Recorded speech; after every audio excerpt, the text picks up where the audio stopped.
नमस्कार बच्चों, ये हमारा जो है 10वां पार्ट चल रहा है। फिजिक्स का जो पार्ट है विज्ञान में, प्रकाश, परावर्तन तथा अपवर्तन। इससे पहले हमने इसमें जो सूत्र थे और जो शॉर्ट आंसर थे उनको जाना।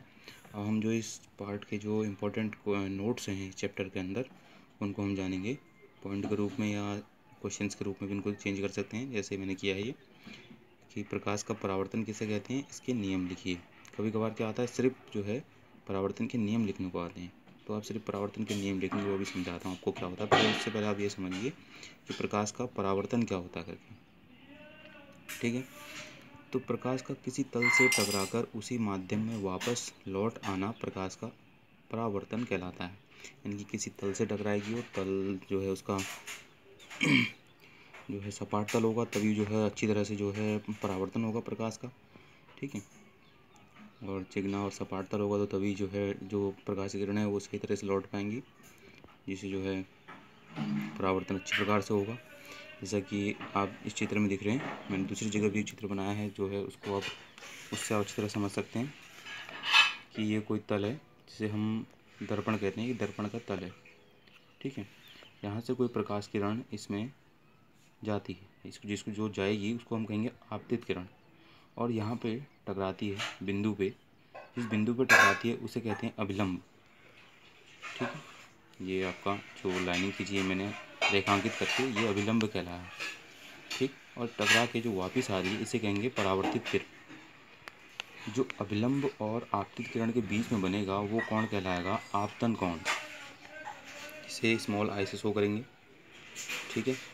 और जो कोण अभिलंब और परावर्तित किरण के बीच में बनेगा, इसे स्मॉल आर से शो करते हैं, उसे जो है परावर्तन कोण कहते हैं, ठीक है। अब इसको समझते हैं कि प्रकाश जिस तल से परावर्तित होता है उस तल को परावर्तन तल कहते हैं, ठीक है।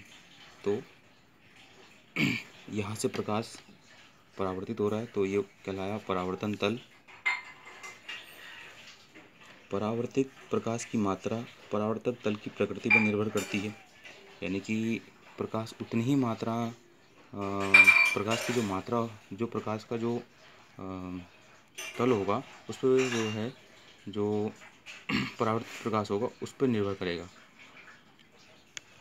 यानी कि इस तल पे, यानी कि जिस प्रकार का तल होगा, अगर चिकना और मुलायम और क्या कहते हैं समतल है तो उसमें जो है प्रकाश की मात्रा अधिक पड़ेगी, तो उतनी ही मात्रा से प्रकाश वापस आएगा।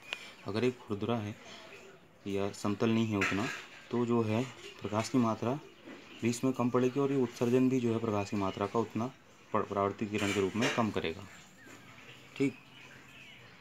कोई भी तल जितना अधिक चिकना या पॉलिशदार होता है, परावर्तित प्रकाश की मात्रा भी उतनी अधिक होती है। जैसा लिखा गया है इसमें कि जितना अधिक चिकना और पॉलिशदार होगा तो जो परावर्तित किरण होगी या परावर्तित जो प्रकाश होगा उतना ही अधिक होगा। जैसा कि इस फिगर को देखते हैं हम, किसी दर्पण पर आकर टकराने वाली किरण AN को आपतित किरण कहते हैं, ठीक है। तो जो ये AN है ये आपतित किरण कहलाई। दर्पण पर टकराने के बाद लौटने वाली किरण NC को परावर्तित किरण कहते हैं। दर्पण पर टकरा कर वापस जा रही है NC, तो इसे कहेंगे हम परावर्तित किरण, जैसा मैंने लिखा है यहाँ पे। जिस बिंदु पर आपतित किरण तल से टकराती है उस बिंदु से दर्पण पर खींचा गया लंब N डैश अभिलंब कहलाता है। तो यहाँ पर जो है आपतित किरण टकरा रही है जिस तल से, तो वहाँ से जो है जो अभिलंब खींचा गया है, ये इसे जो लंब खींचा गया है इसे अभिलंब कहा जाएगा। इसे N डैश से प्रदर्शित किया गया है, ठीक। तो इस तरह से हम जो है परावर्तन को समझेंगे, परावर्तन क्या होता है करके। तो प्रकाश का किसी तल से टकराकर उसी माध्यम में वापस लौट जाना प्रकाश का परावर्तन कहलाता है, ठीक है। फिर आता है इसके नियम। तो नियम कभी कभार क्या होता है कि खाली प्रकाश का परावर्तन पूछते हैं किसी क्वेश्चन पे, ठीक है। कभी कभी जो है दोनों चीज़ें इकट्ठे पूछ लेते हैं, प्रकाश का परावर्तन और इसके नियम भी लिखिए करके। और कभी कभी जो है सिर्फ परावर्तन के नियम पूछे जाते हैं। तो परावर्तन हो चाहे अपवर्तन हो, दोनों के ही दो नियम होते हैं, थोड़ा सा चेंजेस होते हैं इनमें। तो पहले अभी परावर्तन देखते हैं, परावर्तन का क्या नियम है करके। तो परावर्तन के दो नियम होते हैं। जो पहला नियम होता है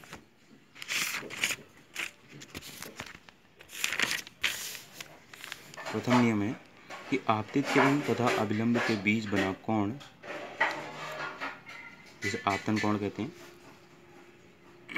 परावर्तित किरण तथा अभिलंब के बीच बना कोण यानी कि परावर्तन कोण के बराबर होता है, अर्थात आपतन कोण I इक्वल टू परावर्तन कोण R। ठीक है,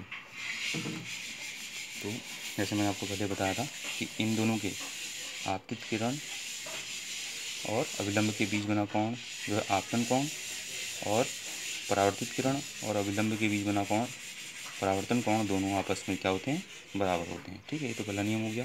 दूसरा, आपतित किरण, परावर्तित किरण तथा अभिलंब सभी एक ही तल